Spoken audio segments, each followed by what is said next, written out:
Halo, selamat sore teman-teman Rumah Kebangsaan. Ketemu lagi dengan saya, Erika. Hari ini kita mengunjungi salah satu teman kita, Ibu Jaleswari Primoda Wardani dari Lab 45. Hari ini kita mau ngobrol tentang apa sih makna saat ini ya, tentang kebangkitan nasional dan bagaimana sebenarnya kita sebagai teman-teman muda nih ya bisa ikutan berpartisipasi untuk tidak hanya sekedar memperingati, tapi bagaimana kita take to action gitu. Mungkin itu ya obrolan kita hari ini, Mbak Dani ya, aku panggilnya biar kita lebih santai gitu. Nah, kita sudah ada Mbak Dani, hari ini kita akan ngobrol mungkin sekitar 30 menit ke depan untuk bahas soal bagaimana sih Mbak Dani melihat peringatan kebangkitan nasional ini. Kalau buat Mbak Dani, kebangkitan nasional itu maknanya apa sih? Ini pertanyaannya agak berat juga ya. Agak berat ya?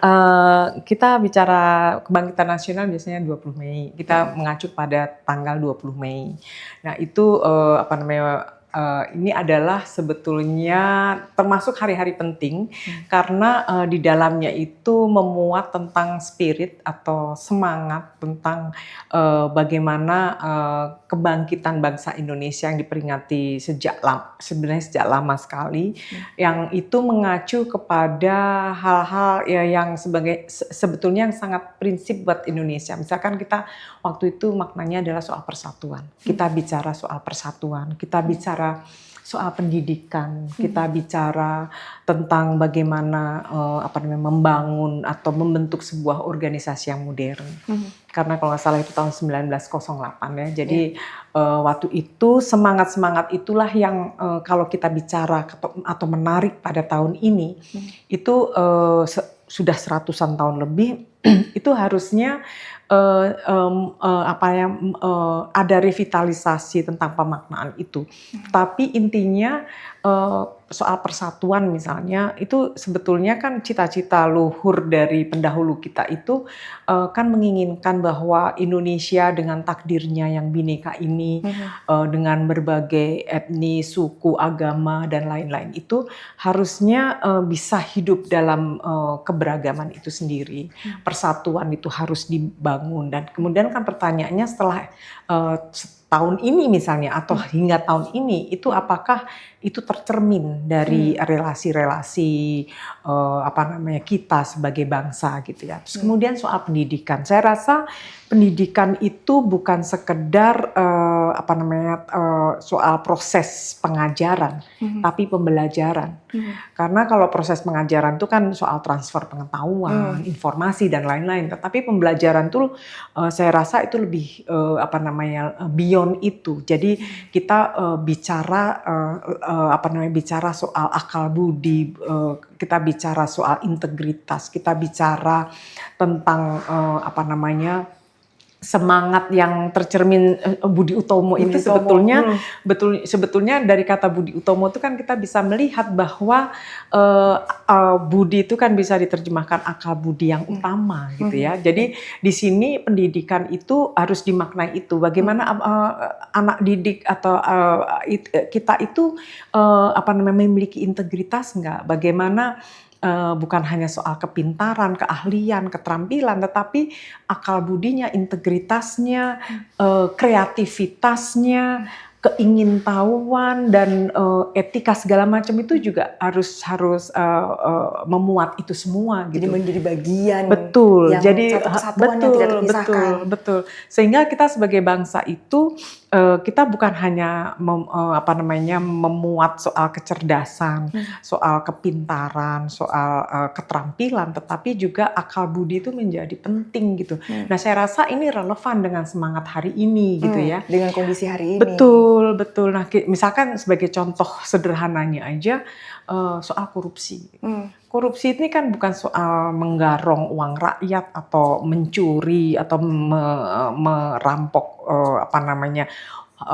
anggaran atau uang yang tidak di luar hak-hak yang dimiliki oleh individu atau secara kolektif, tetapi sebetulnya kan ini juga manifestasi dari pendidikan yang diinginkan ketika zaman Budi Utomo dulu dengan tokohnya Dr. Sutomo, Wahidin Sudirohusulu dan lain-lain itu.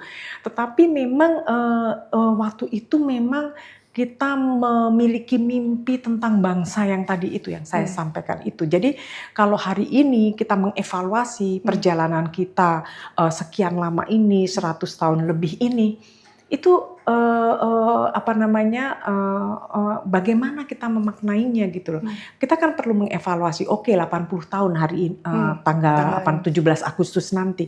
Tapi pencapaiannya itu apa gitu? Apakah sebagai bangsa itu kita sudah boleh bangga dengan itu tadi? Apakah kita mulai mempunyai kebanggaan sebagai bangsa yang memiliki akal budi yang utama, yang melampaui kecerdasan, kepintaran dan lain-lain itu gitu? Atau jangankan kita ke sana, soal kepintaran, soal pengajaran segala macam pendidikan itu kita pun juga ada problem saya rasa. Gitu. Saya tidak akan membicarakan soal pendidikan sebagai soal yang sering dibicarakan kompleksitasnya segala macam, tetapi pendidikan bangsa ini loh yang penting, karena kita sering bicara soal jargon Indonesia emas, 100 tahun berarti 20 tahun lagi, terus kemudian generasi emas, bonus demografi yang 2030 berarti 5 tahun lagi.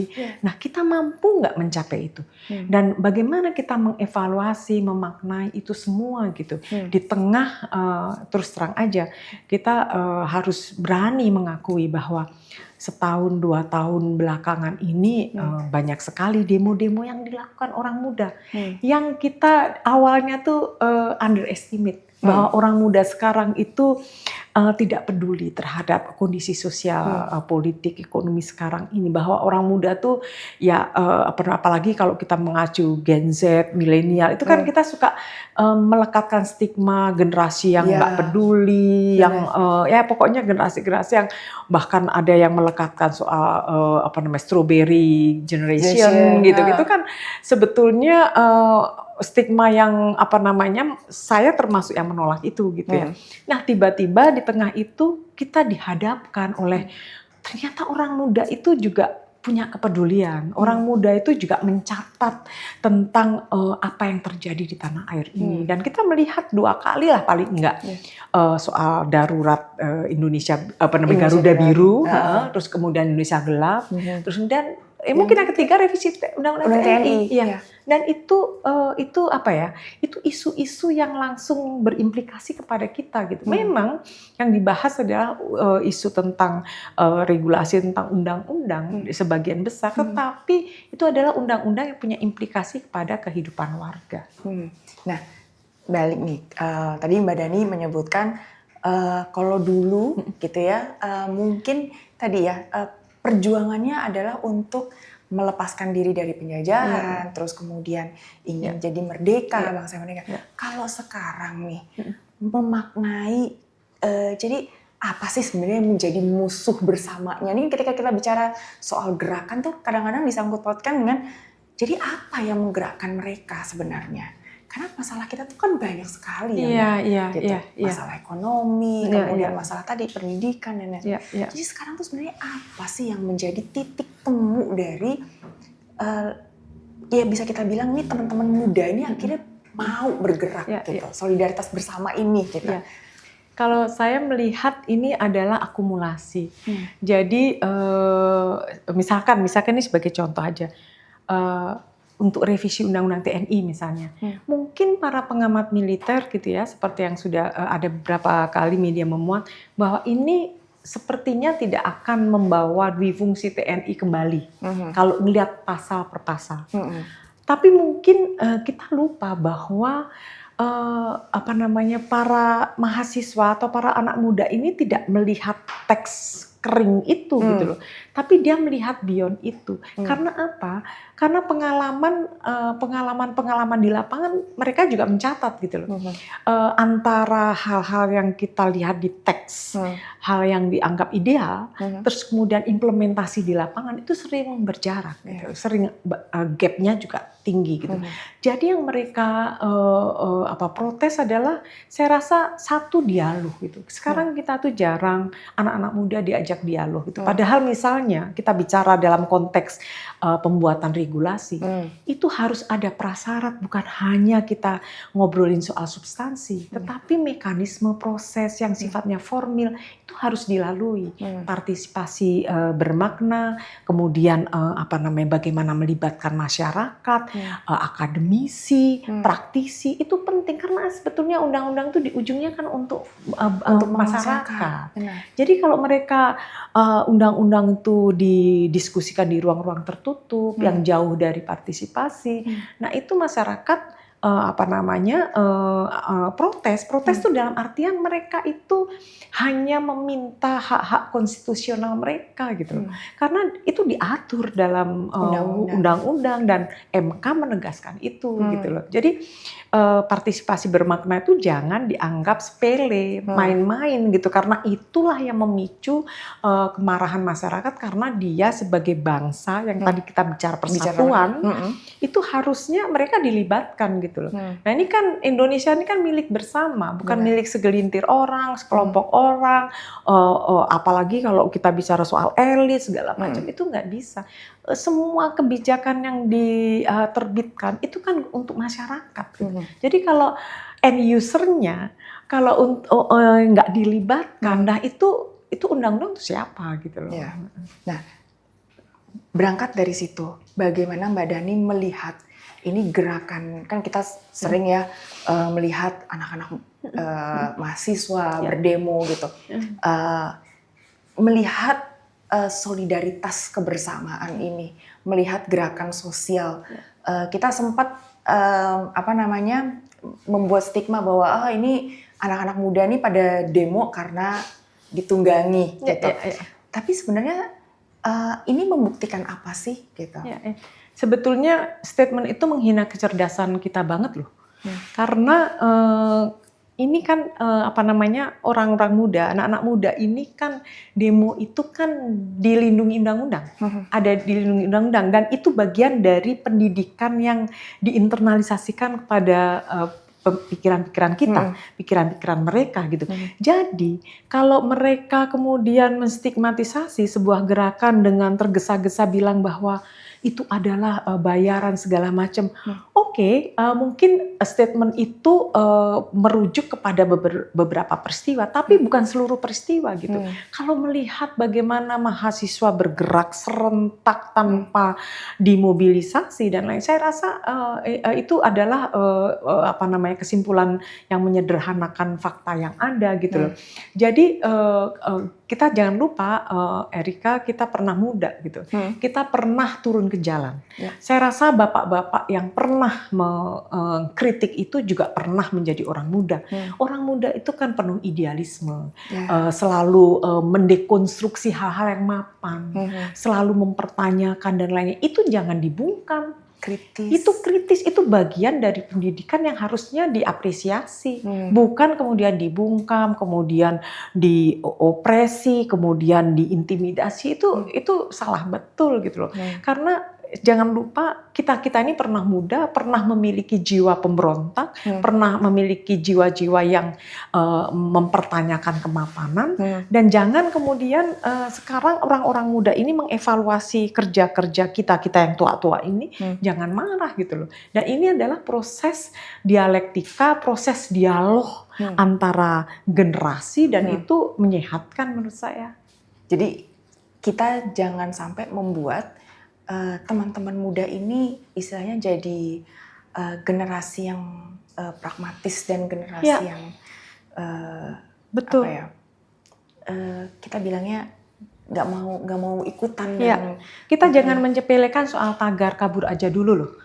Itu ekspresi terdalam yang mereka bisa lakukan gitu. Kekecewaan. Iya, itu kekecewaan mereka. Itu kan banyak tuh reaksi-reaksi yang betul-betul bukan hanya ini ya, itu menurut saya itu ekspresi dari kepongahan kekuasaan aja, mengatakan bahwa ya udah kabur aja dulu, kabur aja silahkan, jangan balik lagi itu. Itu omongan pemimpin apa gitu loh. Ini kan anak bangsa, anak muda yang dulu Indonesia itu ketika diraih soal masa kemerdekaan itu ya orang-orang muda gitu. Iya, penggeraknya kan Iya, anak muda. kok sekarang tiba-tiba orang-orang tua ini yang pernah muda juga memberikan stempel, stigma seperti itu ke orang muda, bukannya malah mengkoreksi diri, otokritik bahwa oh iya juga ya, anak-anak muda ini benar juga, atau kalau nggak setuju, ayo diajak dialog gitu loh. Ayo diajak dialog. Kita nih terus terang saya memperhatikan bahwa demokrasi kita nih dimanipulasi juga gitu loh. Atas nama demokrasi, mereka pakai atas nama demokrasi untuk membungkam juga gitu. Selalu dikatakan demokrasi itu nggak boleh kebablasan, demokrasi tanpa melihat indikator kebablasan dan lain-lain itu apa gitu loh. Dan satu lagi mungkin kritik terhadap kita juga, Erika, bahwa demokrasi itu tidak bisa kita berikan given gitu aja secara seakan-akan itu adalah udah barang yang given. Demokrasi itu punya persyaratan juga gitu. Demokrasi itu bukan sesuatu yang instan yang kemudian gara-gara kita merebut 98 itu menjadi sebuah peristiwa reformasi 98 itu. Kita ini seakan-akan itu udah given, oh kita demokrasi segala. Demokrasi itu proses transisi dan konsolidasi jangka panjang gitu. Iya. Nah, masalahnya kita kan nggak bukan melakukan perencanaan matang, langkah-langkahnya segala macam. Bagaimana ini harus tetap dikonsolidasikan. Seakan-akan demokrasi adalah kata yang udah selesai gitu. Padahal itu adalah proses transisi, konsolidasi yang terus-menerus harus dan dia memiliki persyaratan gitu loh. Dan jadi kalau kita ngomong ini adalah proses pembungkaman demokrasi. Apa itu demokrasi di ujung itu apa gitu.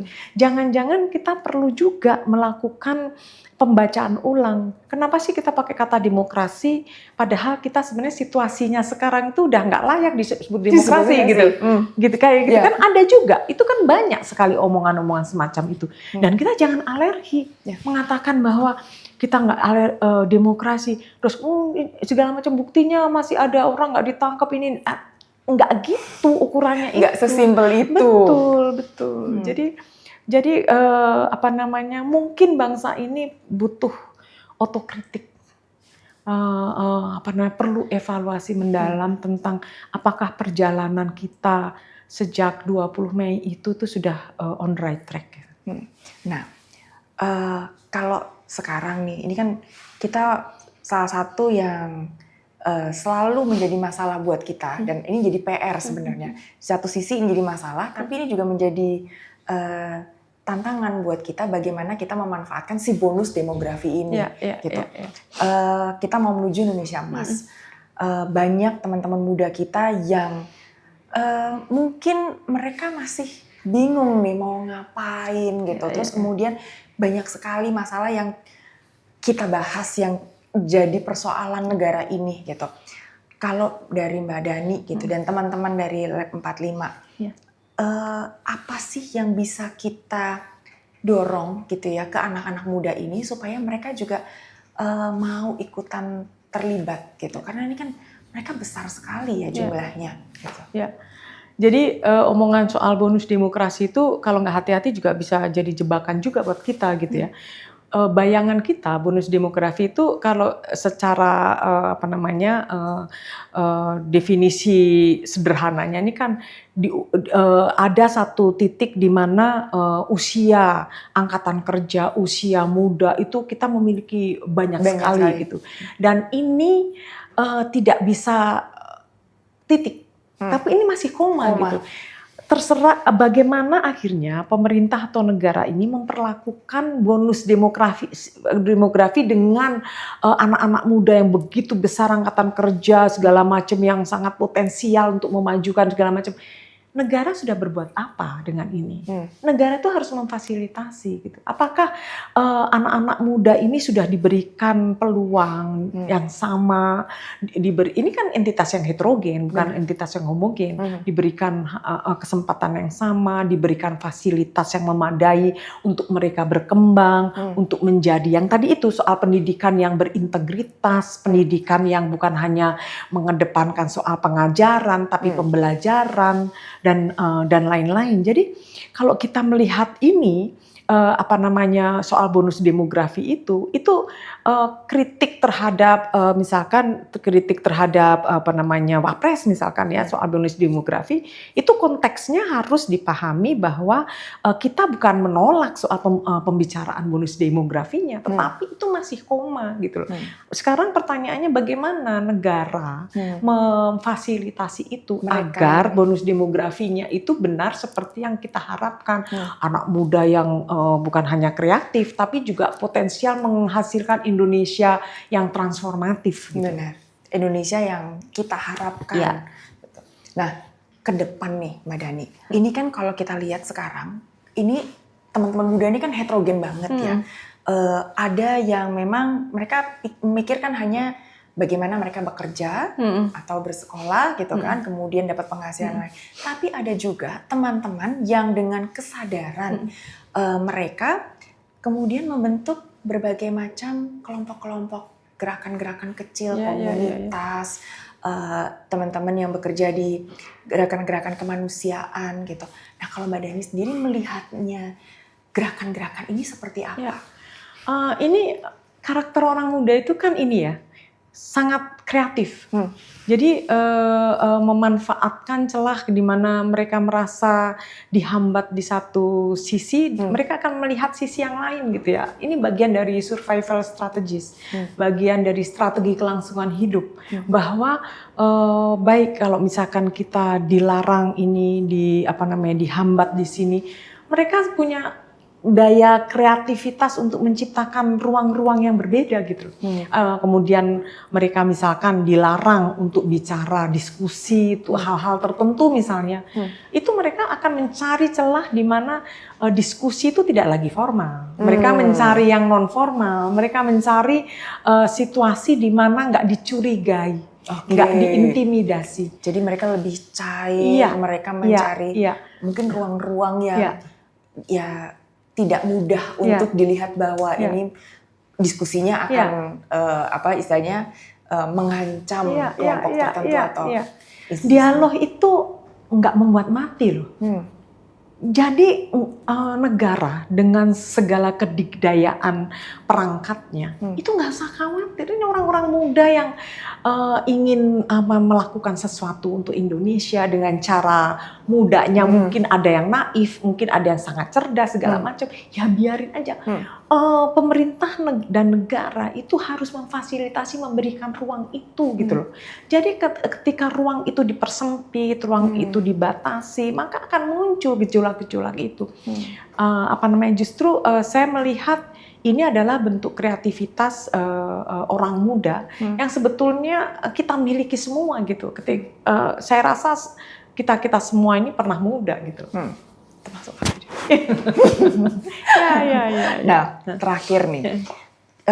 Ke depan ini kita masih punya banyak sekali PR, kita masih punya banyak tantangan yang harus kita, ini nggak jadi PR-nya pemerintah saja, tidak hanya jadi PR-nya lembaga-lembaga think tank atau NGO, tapi setiap individu punya peranan. Nah, bagaimana sebenarnya kita bisa mendukung teman-teman muda kita ini untuk mereka juga bisa bergerak, berpartisipasi. Kalau kita melihat tagar-tagar yang ada ya, Indonesia gelap, Indonesia darurat segala macam, itu kan mencerminkan bukan sekedar kegelisahan, tetapi juga ada kelelahan juga, dan ada juga di satu sisi kalau kita nggak memperbaiki ini, keputusasaan juga bisa gitu. Nah, cara kita untuk menghidupkan lilin-lilin harapan ini, menurut saya itu adalah kita berkolaborasi. nggak apa-apa, forum-forum kecil-kecil di mana-mana itu terjadi nggak apa-apa. Nanti pada satu sisi nanti akhirnya kita terhubungkan dengan satu apa namanya kata kunci tentang Indonesia yang lebih baik atau apa dengan cara yang berbeda-beda. Dan saya rasa forum-forum kecil yang tumbuh itu segala macam itu biarkan saja. Dan saya rasa inilah momentum yang sangat strategis bagi Pak Prabowo, bagi Presiden kita untuk memanfaatkan ini gitu. Presiden Prabowo ini kan memiliki idiosinkratik yang beliau dibaca sebagai orang tegas, orang yang yang terampil mengorkestrasi kekuasaan segala macam, orang yang dipandang kekuasaan itu didistribusikan ke orang-orang yang loyal kepada beliau segala macam.